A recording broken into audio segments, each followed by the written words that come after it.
Alright guys, there we go. We got another one here. Chevy Cruze 1.4 Ecotec engine turbo. There's probably like 4 problems on this thing, but I'm gonna give you a recap what's going on, why it's in the garage. The main thing is oil leak here. Man, this 1.4, there's a lot of big problem on this thing. Never been done a timing chain, I believe, but you can see we got some leaks all over the place on the engine.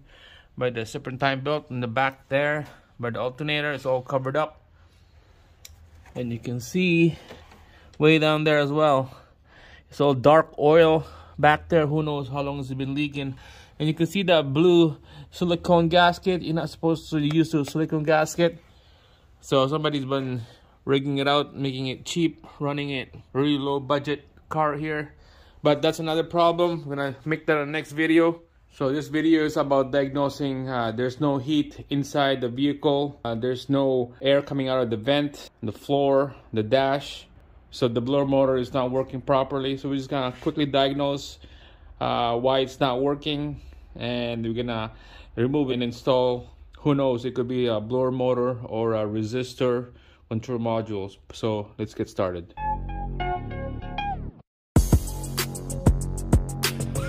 All right, so I'll show you what's going on here.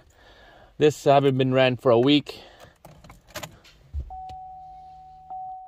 You can see we got no heat. You can see the actuator is opening close. The speed of the fan is maxed out, but we got no blower motor going, no air coming out of the vent. So we're gonna diagnose what's going on here. All right, so first, subscribe the channel, give me a thumbs up. We'll get to this, and we're gonna show you how to do diagnose on this stone cold, no heat on the cab on the Chevy Cruze 2012. Same thing as a 08 up to 2016, same setup. Let's go, let's get started. All right, so the tools for now that you're gonna need to take out this glove box. 9/32 socket here, flat screwdriver, and a Phillips screwdriver, and a multimeter to diagnose the blower motor. So we're gonna start by taking out the glove box, because I want to start from where the blower motors is, find out, see if there's a 12 volts going in there and there's a good ground. We're gonna start there, and then after that we go down to a resistor, I guess you could say, or you could call it a blower control module. It's right there. There's a blower motor. So quickly give you guys a recap. Here's the glove box right there. Okay, 4 bolts. But first, underneath there's some kind of shroud insulator panel underneath, and there's an airbag right there. So I'm gonna take out those 2 bolts, disconnect the airbag, knee airbag, and then we'll get to the glove box. So make sure it's empty. Let's get started. Okay, so there's a screw right here and a screw right there. You just use this 9/32 socket. I'll take it down.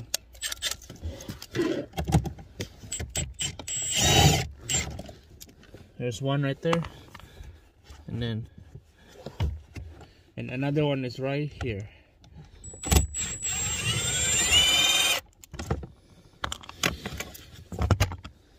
All right, we're gonna take out the airbag bolts.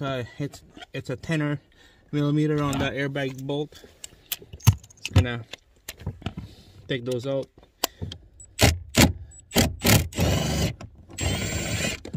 And one on this side.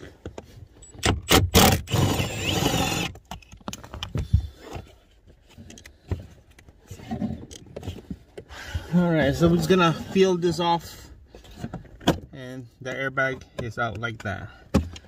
Okay, so we're just gonna put that on the side. You don't have to disconnect the wire or anything. So here's the wire for the blower motor right here, positive and negative, you can tell. So we're gonna turn on the key. Let's see if we got 12 volts coming out of that wire.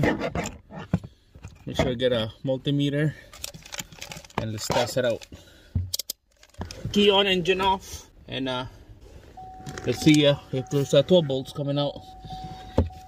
Watch the multimeter.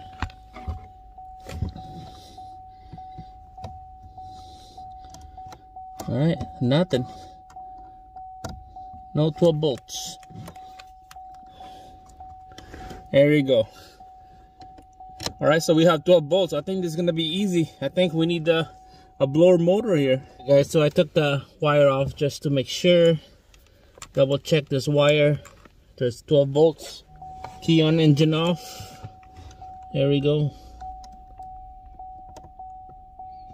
Yeah, right there. So we got power. We got ground.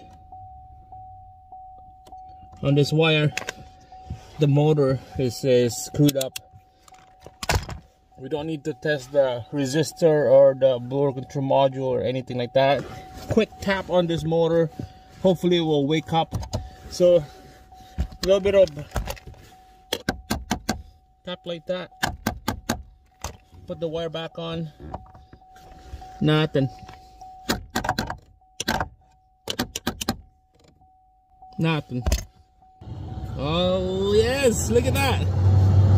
With the quick tap.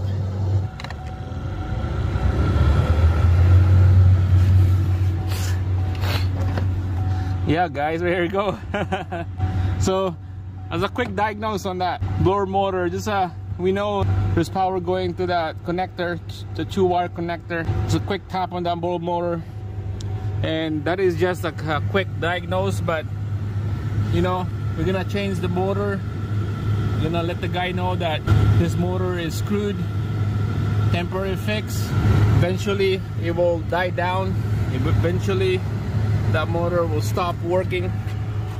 So we're gonna replace the motor.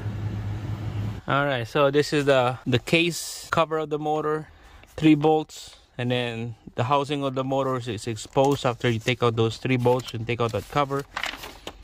And then the whole motor assembly with 3 bolts again from the housing, outside housing of the blower motor, and then we'll take that out, put a new one in. Alright guys, underneath the motor, I took that 1 bolt already, and there's 2 bolts right there. Those are the screwdriver that you need. You can see that there's blue markers on those bolts, and you can tell that that's a factory sign that never been replaced this motor, because you can see that the color of that bolt is still there, and it's not stripped, so never been touched. This is gonna be the first time changing this blower motor. All right, so let's take out this bolt here.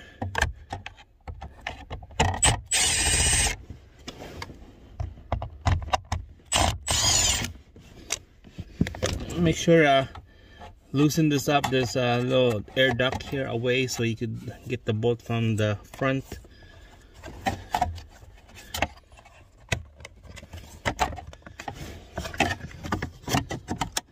Alright, move that away. And here's the motor. Bolt right there, here, and then one on the other side. Alright, so that bolt we use 7/32. I'm gonna take it out. And then one on this side right there. He's gonna have to use a extension and a ratchet. All right, so the other bolt is way back here, okay? We're behind that air duct right here. All right, so that bolt at the back is out. Now, this is the last bolt right here that we need to take out. Way on this corner right here.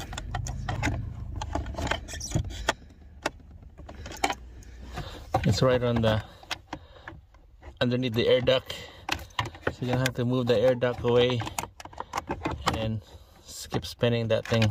Super loose now, so I was gonna use my finger. All right, here we go.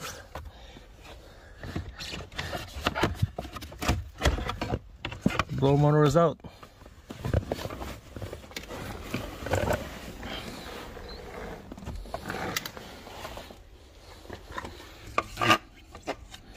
I don't know if that's supposed to be loose like that.